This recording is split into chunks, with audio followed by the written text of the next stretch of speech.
people have different perspectives and different opinions about everything. Every little bit of change makes a huge, huge difference.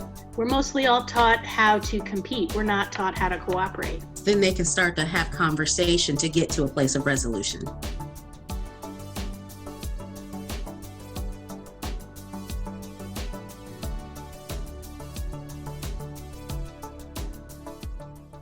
Could you share some of your background with us? Yeah, sure. So I have a bachelor's of science in psychology. I've always wanted to study psychology, always. But I got that from Jackson State University in Jackson, Mississippi. And then I went to Louisiana State University, LSU, in their clinical psychology doctoral program. I did that for a while until I just learned from experience and also learned just from some of the things some of my professors shared with me that that was not going to be the route I would take for my life.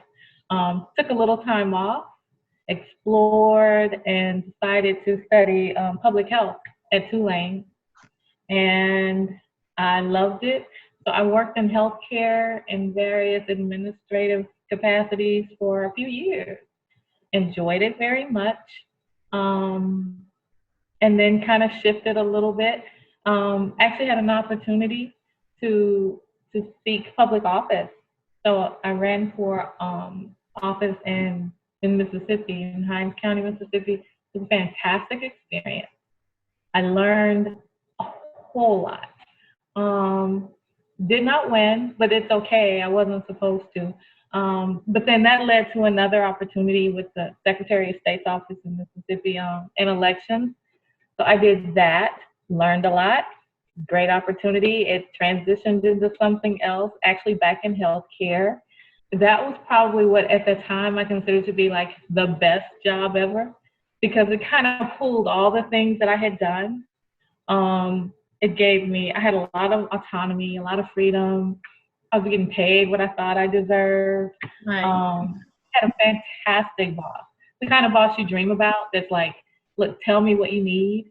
Otherwise, I'll just see you Friday as long as, everything is going well. So it was, it was like great. And then, I ended up marrying a soldier that he never could have told me that would happen. And so he took me away from that. I told him, I was like, if you make me leave my perfect job, I may never work again. And he said, okay. I was like, are you sure? He's like, no, I understand. I was like, okay. And moved and raised kids and moved. We had 2 children. And, that's kind of how it was in the beginning. And that's what ultimately led me into this kind of work is I got, someone asked me to do some transcripts of hearings. So they were like, we need you to look over these, kind of review them. And if you could just sort of give us your thoughts and kind of help us to categorize certain things, just to, make it simpler for us to be able to look at the end and kind of see which direction we should go in. And after maybe, a few months, they were like, you're really good at dissecting this. You're really good at pointing out things that we didn't see. And I would always give them questions to ask. And they were like, we never would have thought of that. And you helped us to look at this from a different way. They were like, you ought to look at alternative dispute resolution. And I did. I started doing some research. And I was like, oh, I like this. This is interesting. And so I started studying. I started taking classes. And then I was like, oh, yeah, I love this. I love it. I started volunteering, and I still volunteer with the county courts. I volunteer to do a lot of community and elder mediation. So, yeah, I love doing it. Yes. Wow, it sounds like you've had a lot of experiences, even just before Peacebuilding, but sounds like an exciting life so far. We were going to talk about what drove you to Peacebuilding, but it sounds like it was something that came naturally to you, and you were persuaded to follow it as a career path because you were already great at doing it without even knowing. So how what do you think built you up to be a good mediator, even you before you took the training? What kind of characteristics, interests do you have that make you a good moderator, a good peace builder? So part of it, I think, was kind of how I was brought up. You learn things that you want to do and be from what you see in your environment and what you're growing up, and then you also learn things that you don't want to do and things that you don't want to be. And I I mean, I've watched, just like any child, I watched how my parents communicated with us, with each other, with other people. And I just always was like, I want to be able to just talk to people, even when we're upset, even when we're angry. I want to be able to have conversations that are meaningful and that are fruitful. And you can't really do that if you allow a whole lot of emotion to come in. And that was just kind of my nature. I never really liked, the fighting and all that kind of stuff. And then I love people. I really do. I care about people. I really do. I want to know who you are. I want to know about you. And I feel like that comes across in my peace building and my mediation and all of that, because it's genuine. I really do care, and I really do want to help. So I think that that's very important. But then also, I understand the value of listening. It's, to me, the most important component. The most important part is listening. And yeah, I think that's probably what makes me as good at what I do as I am, is that I want to listen and I understand the value in listening. Right. And I'm always wanting to learn. I'm always curious. Sounds like you have a natural interest in helping people and you know, caring about what people are going through. And I think that's really important if you're going to sit in the middle of two parties and try to resolve what's going on, and you generally care about the outcome being what's best for everybody. Do you work mostly with the courthouse, or do you also work in organizations and other settings as well? I do. So right now, it's more workplace. Okay. I still like doing court work. Um, and like when I volunteer at the courts, it's in small claims, and so you never know what you're gonna get, which it's fun to me, not knowing, the kind of case or the parties or anything. The great variety, I think it's one of the best ways to learn, is to do that. And I love doing that. I will always do that as long as I can.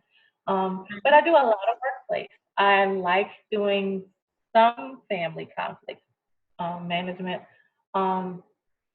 But with regards to the family, my preference is doing like elder mediation. So I like working with families to help them navigate kind of those, end of life decisions, those last years, what to do with mom because she can't drive anymore, who's gonna tell her she can't drive, those kinds of things. Yeah, those must be hard because there are so many emotions involved. Hmm. A lot of emotions and a lot of history, Right. But it's also rewarding because, I mean, we might not be able to fix everything that happened in the past, Mm-hmm. but I do try to foster an environment where we can maybe talk about it respectfully, hear each other, and then decide, okay, let's move forward. Because while all of that's important, and kind of might be the reason we're here today. Mhm. What's important is that as a team, as a family, that you can become united on what's going to be best for your mom moving forward, or what's going to be best for your dad, or the best way to take care of, your sister that's disabled or whatever. So that's where the psychology is helpful, but Mhm. then also that's part of the reason why I got out of psychology. I don't want to be a counselor, and I'm not interested in offering long-term therapy or anything like that. What I like is for us to, have an environment where we can maybe talk about some of the issues and some of the problems, but that then we can all refocus on the best ways to move forward. That sounds like a really good place to be that person that people in that situation can rely on. I can't even imagine being in the middle of all the things that are involved in addressing somebody's end of life plans, and it's hard enough to do for yourself. Yeah, so I think it's great that you're doing that, and that you actually enjoy doing that. I do enjoy it, but it's important. It's so important. Yeah, And I mean, it's the kind of thing that any of us are really taught to do unless you try to learn how to do it. Um, and so many of us don't plan for those kinds of decisions in our own lives. And so then, yeah, it's left to your loved ones. And, people have different perspectives and different opinions about everything. So, of course, they would have different opinions about, whether mom should go into a nursing home or not, or who she's going to live with, or those kinds of things. I mean, it's natural. It's natural, and most people have difficulties working through those kinds of things. It's not like it's an aberration. Most of us have those challenges. right. Hello. Hi, Sherman Green. Hey, Hi, Sherman. I'm Nazia. hey. I'm Right. I'm just getting out of another meeting, so I'm sorry if I'm a little late. That's all right. Thank you for joining us. So we had started not too long ago. So I was asking Toni what she does, and she was talking about her work with the elderly and their families, peace building within that aspect. But before we get to all of that, can you just introduce yourself, talk about some personal, educational, and professional experiences that you'd like to share? Sure. I received my bachelor's, my master's, and my doctorate from Mississippi State. My bachelor's is in communication, and my master's is in counselor ed, and my PhD is in community college leadership. And I worked in higher education for a little over 15 years. I still work in that capacity, just on a part-time teaching basis. I worked on the staff level when I was working full-time. And I'd say probably about 2017, I got my life coaching certification. And so I started to kind of implement that into my work when I was working in higher education. And then in 2018, I saw the need to just kind of go full force with doing life coaching just full time. So in 2018, I actually left my last position at Belhaven University to start doing coaching, life coaching full time.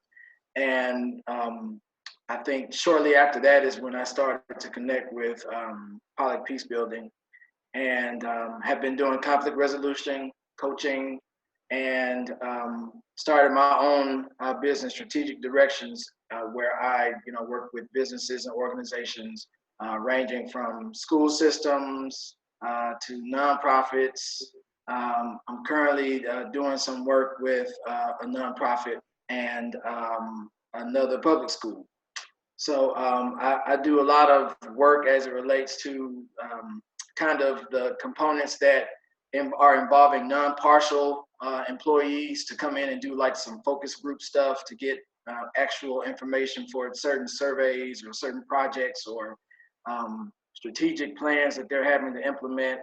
And right now, the biggest thing is, gearing the school systems with the proper CDC information and guidelines for, COVID-19 and making sure that everything is structurally sound so that, the students can actually be in the atmosphere. So I'm doing a lot of work on that end now. I've also just kind of been dabbling with doing life coaching more so with individuals, trying to create a different space for individuals that are trying to figure out their next move in this pandemic that we're in, because a lot of people are really stuck, with their occupation because they don't have jobs anymore. So they're trying to find something else to do. Right. On top of all that, doing staff development and training on different topics. Do focus on like communication building, and diversity has been a big component with everything that's going on right now. And I also have been, I forgot this. I started a new position with WGU where I'm a full-time life coach for them. So, been a lot of stuff going on for a while. So it's been good. Wow, you are a busy man. Yeah. Where do you find the time? I want to know. The calendar app is a godsend. Like if it's not on my calendar, I'm not gonna know about it. And so that's where it's not happening, right? Yeah. Toni talked about how she started Peacebuilding because she was already doing some things, and then people were telling her that she's good at it. Or what got you into Peacebuilding? How did you get started? Well, a lot of the things of mending conflict and solving problems, resolving problems, I have been doing that, a lot in higher education. Maybe not in the capacity of a conflict resolution specialist, but I mean, I was basically kind of doing it, in the middle of the work that I was doing. I had to sit on like several committees whenever I was working in higher education, and it would involve working with the Dean of Student Affairs and the Dean of Student Life. And so on those committees, I found myself being the person that was able to see both sides of the story and come to the middle of a resolution. And, they would tag me to come into these meetings because of my, I guess, non-biased, capacity, which is required, in order to actually solve stuff. So when this opportunity came about, and the responsibilities were asking for were kind of present, I mean, I was like, oh, I know all of this stuff, so let me just fall in line with this, because I mean, I think in higher ed just kind of prepared me for everything that it was listed out. So it kind of just happened like that. So you are both here because you are very good at what you do. What kind of strategies do you use in your work to ensure that the people you are working with, the people you are helping get to the place where they need to be? What kind of strategies, what's your process that has made you be really great at what you do? I believe I'm good at what I do, but I'm still always learning, growing, and I learn from every single opportunity. But so the thing I think is first that I work really hard to try to get whomever I'm working with to know that I really am there because I want to help and I care about you. I care about whatever the situation is. And we're a team, and I want them to feel like, okay, we're working on this together. I don't have all the answers. I'm good at listening. And I think that, I mean, I already told you, I think that's probably, to me, one of the most important components of what I do is that I listen. I think I'm good at asking questions. Questions for me to gain understanding, but then also questions that I think help them to gain understanding and perspective. But I really believe that listening is one of the most important parts. And then also building rapport. And I'm hesitant to say that sometimes because I don't want it to sound disingenuous. It's not like it's a step, okay, check number one, build rapport. Number two, it's not like that for me, but I do think it's very important. Right. What about you, Sherman?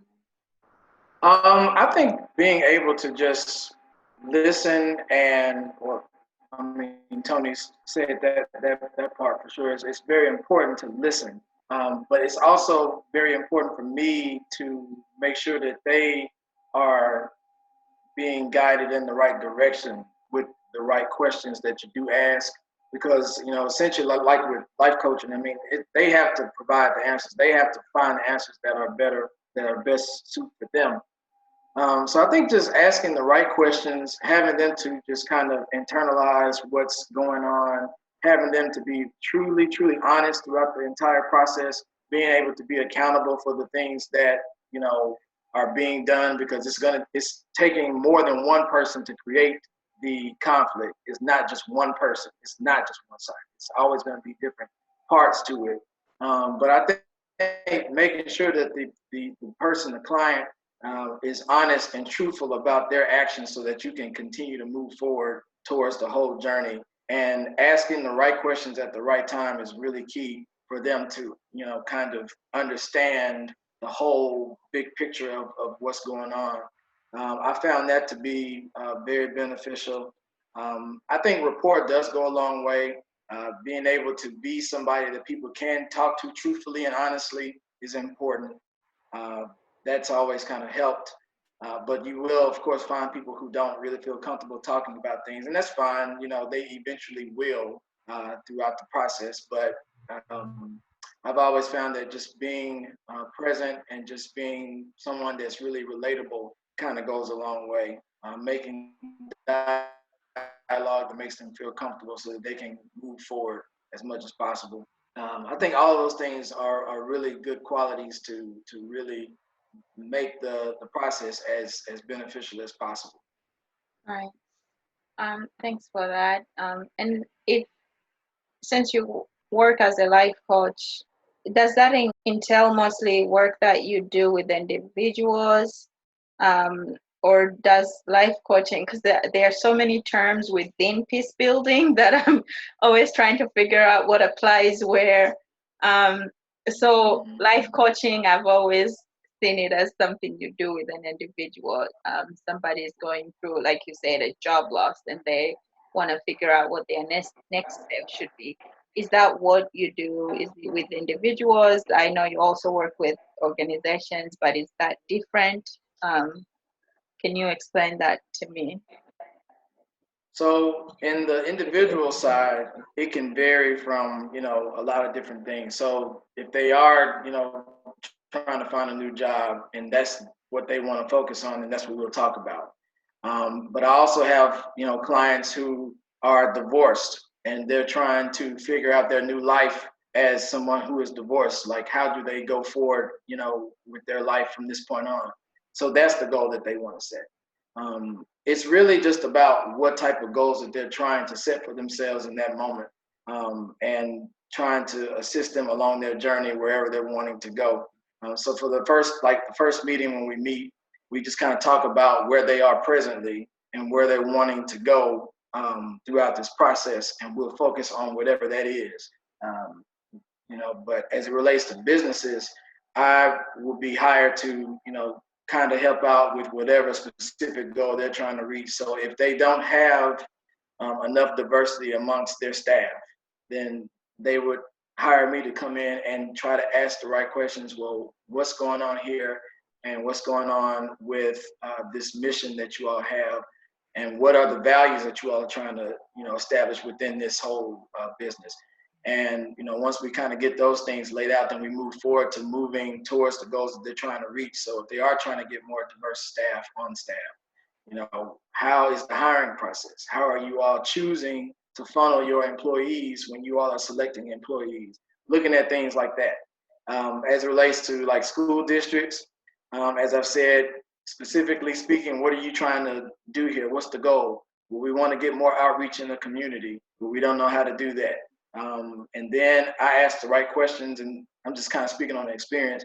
They hired me to be like the focus group person that would initiate conversation throughout the community to get more input as to what they need to be doing strategically for the school system. So it just really depends on the goal. Whatever the goal is, that's where I fit in. If it's an individual or a business, whatever goal they're trying to reach, and that's what I focus on. So when you hear the word life coach, what is that exactly? It's really just about wherever they are in life, moving them forward. That's kind of how I put it. What goal, or if you want to just use it in another context, a life coach is basically like a goal keeper. Like they help people keep their goals and guide them towards it. Like I don't provide the answers. I don't have the answers. But, you know, in the process, my job is to make sure that they find the answers within themselves so that they can move forward, and I just help them. Sounds like I need a life coach in my life.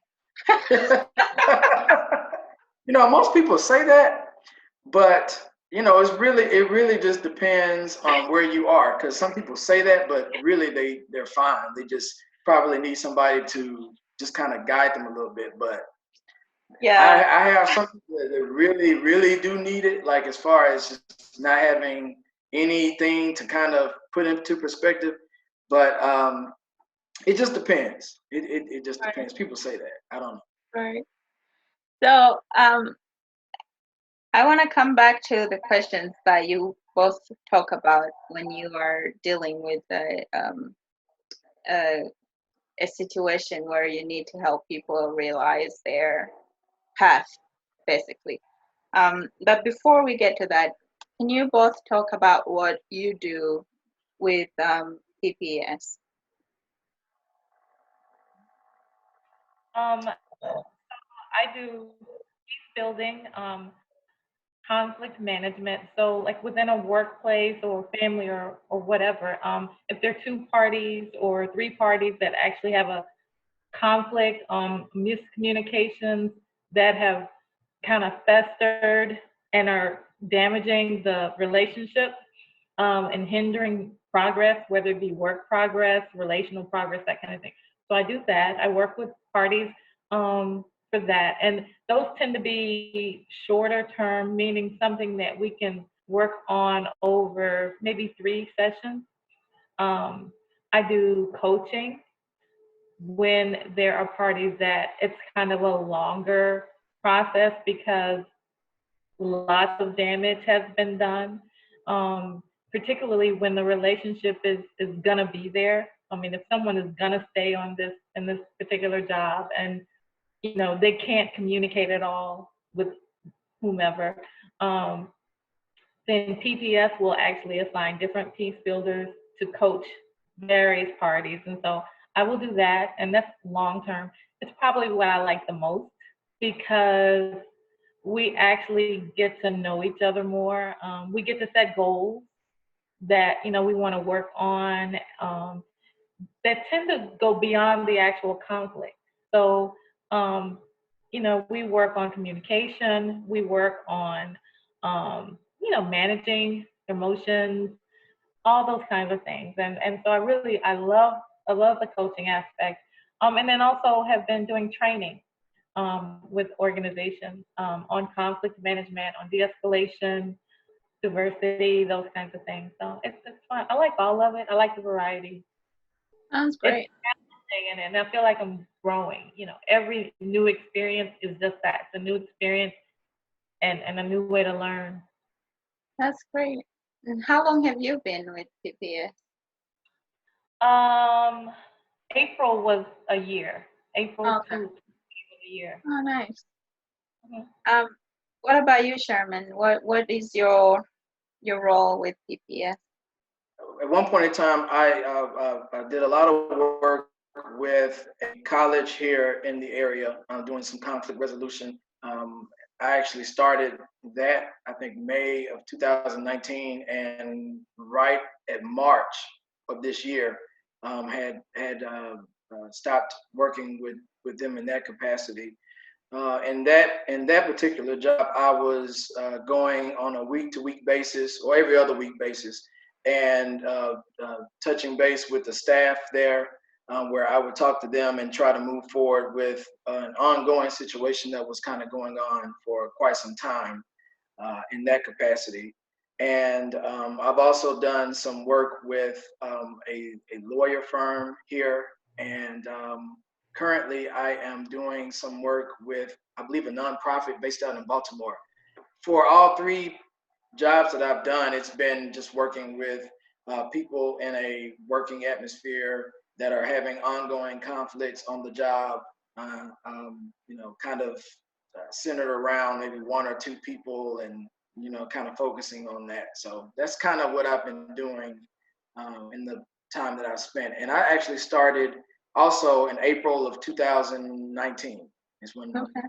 No. I think you're both here together because you worked on something together. What was that?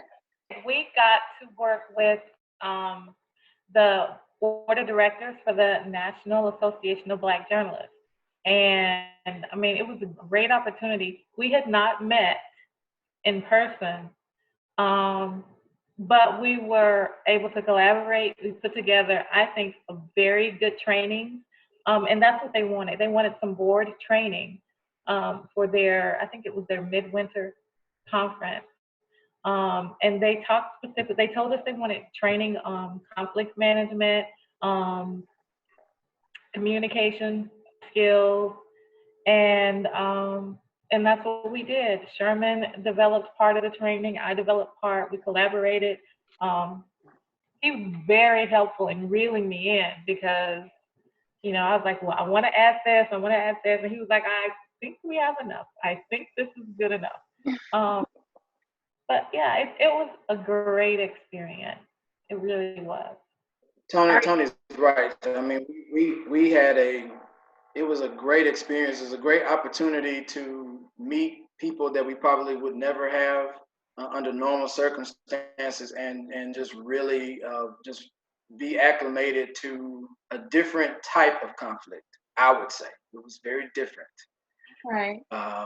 And yeah, Toni was amazing to work with, a true forward thinker, very progressive, and just wanting to do different things and implementing different things.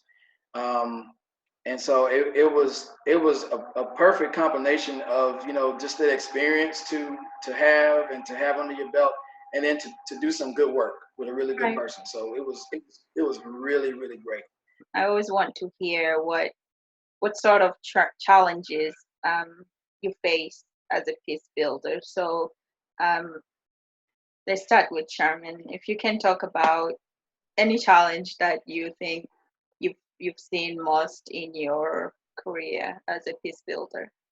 I think just that not being accountable or not being truthful has been a challenge, because some people believe their lies, and it's really hard to get past somebody who's just really stuck on telling lies. Because I mean, you can see the lies, and if 5 people are saying the same thing and it's pretty consistent, and this one who is being said that they're doing all these things, and they just continue to live in this place of denial, denying and denying and denying, and just being this blah blah blah, and everybody's against me. And I have probably dealt with that the most. But then there's this shining moment. It doesn't come immediately, not all the time, but there's a shining moment when they actually say, you know what, yeah, I can see where I was wrong in doing this or something. And that's the day that progress can begin. Like when they own up to the BS that they, the not being accountable, that's when it gets a little easier. What about you, Toni? My biggest challenge has been actually, particularly before 2010, was getting work. in Alabama, most of the people that are getting conflict resolution work are attorneys and retired judges. And so, I mean, and it's a very close-knit group, and then they tend to self-refer. They refer to their friends. They refer to the people they work with. And so it's been hard, particularly as a non-attorney mediator, to get work. And so, yeah, I've just kind of had to be creative and keep trying things and keep trying to learn different things and keep networking. And so that's one of the reasons I've been, really grateful to be a part of the Pollock Peace Building team, is because it has opened the doors to other opportunities that I needed to get a chance to show, like, look, I really am good at this. Because conflict is not so much about the law as it is the people. And so, yeah, and that's the part I'm good at. You can always have an attorney to interpret the law for you, or to advocate for you. Even in peace building, even in mediation, it's fine if both sides want attorneys. I'm fine with that. I got no problem with that. But yeah, so that's been my greatest challenge, is being able to get those opportunities. Yeah, and thanks for sharing that, both of you, because I know when I've spoken to others previously, Sherman, they have also mentioned that getting through people who are not willing to be truthful with themselves and others is hard. I guess it depends on the person, how long it takes for them to break away from that. So that must be really difficult as part of your job. And Toni, you're right. I think being an attorney doesn't necessarily make you a good mediator. And I think that when most people are going into this kind of work where you depend on contracts and people inviting you to do this and that, it can be really hard. So I'm glad PBS has been able to bring you some opportunities. Hopefully more will keep coming. So now let's talk about what inspires you. What keeps you inspired to keep going in the peace building work that you do? Are there people who inspire you, or something specific that keeps pushing you to do this work? I feel like it's a blessing to be able to do something you love doing, and that I'm challenged by it, but that I welcome the challenge. I want the challenges. And so I think that's the biggest thing. And I think it is an amazing blessing to be able to do something that you love doing. And so, yeah, I don't even feel like I need motivation, so I love it all. Amazing. What about you? What inspires you? I think just being able to, that moment when, things start to actually set in, to be like, oh, wow, this is a problem. And everybody gets to that term of being, to the point where they can come to the table and actually compromise about the things that have been said and work on it. And then to be actually able to see it kind of unfold, to see it, kind of not be as stuffy and, intense and mad and all that stuff. It's getting to a resolve. It's getting to a place of mediation. I like that. I like seeing that. That could just be the life coach in me, or just the I don't know, the person that just, would prefer to see more harmony amongst people. But I like that moment. I think that's what keeps me really energized to continue doing it. I remember when I did some work for the attorneys here, and they kept saying, "Well, I'll tell you one thing, you're gonna earn your money today. You're gonna earn your money." I said, "Oh, okay. Well, we'll see. We'll see how that goes. We'll see." And it was intense. It was a lot of cursing, a lot of all that stuff. But by the end of the day, once all the cursing and all the backbiting was done, there was this real moment where they all just figured out, like, wow, this is a real thing. This is a problem. And the conversations began, and, the turning of the new leaf had begun. And so at the end of the day, we got to that place, and then the weeks after, when I followed up and I talked to everybody individually, because they were straight shooters. I mean, they're attorneys, so they weren't going to lie to me. But they, would candidly say, I would tell you if, things were going wrong, but things are getting much better. Our conversation really helped, blah, blah, blah. So I like that. I like just seeing the resolve, seeing it all kind of get to a place of harmony as best as it can be. It's not going to be perfect, but I like to see that part. Can you talk about what kind of advice you would give to somebody like me or anyone else who is interested in peace building but hasn't started, maybe isn't so sure that they should pursue the path? What kind of advice would you give them?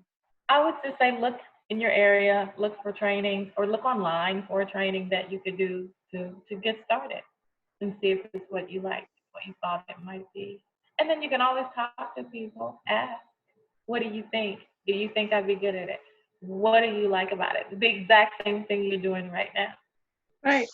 I think it's really great to get to talk to you guys, because I can already see some things where I, even if I wasn't sure about the path, I'd be like, hey, that's more like what I would like to do. So yeah, I think that that piece of talking to people, either who are doing it or people who know you really well, to see what you would be good at as far as peace building, I think is great advice. Thank you, Toni.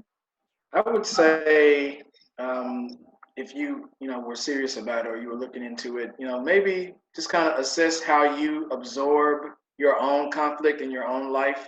How do you deal with it? Do you deal with it pretty reasonably? Do you fall to the wayside when something is catastrophic happening in your life?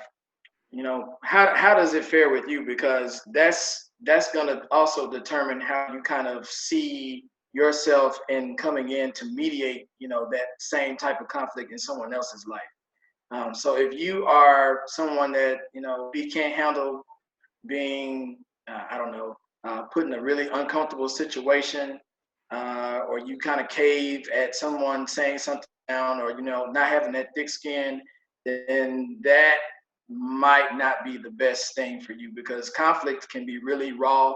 It can be very candid. It can be very, a lot of stuff. And you have to be able to come into a lot of toxic situations and try to, help people in those really, really rock bottom situations sometimes.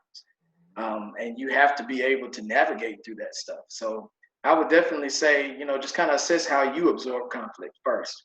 And then see if there's something that you can deal with and just kind of, facilitate not only in your own world, but someone else's.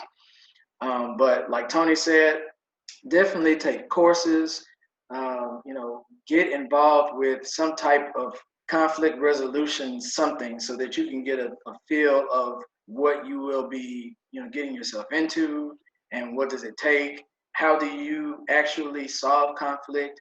How do you, deal with things in a non-judgmental way where both sides can be heard and there can be a middle ground met?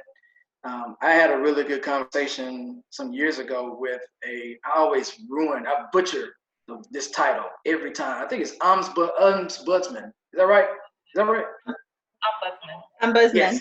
It's the most awkward word. Anyway, I had a conversation with one a few years back when I was working at another university. And, that's what he was having to do, is just, constantly put out fires, constantly put out conflict on, all these different levels. And so he started just kind of diving me into, really hard situations that were going on in the university. And so I got a chance to see exactly how to, put out those fires. And I'm grateful for that, because that kind of opened my eyes to, how I actually deal with conflict in my life. And, in this role, I see a lot of the things that we talked about maybe a decade ago. But it was that kind of started me just kind of looking at conflict in a different situation. Great. I do think it's starting with yourself is a good place to look to see if this might be something you want to do for the rest of your life. I've really enjoyed speaking to you both. I've learned a lot. I know time is precious, so I really appreciate it. Have a care. great day. Have a great weekend. You too. Bye. All right. Bye-bye.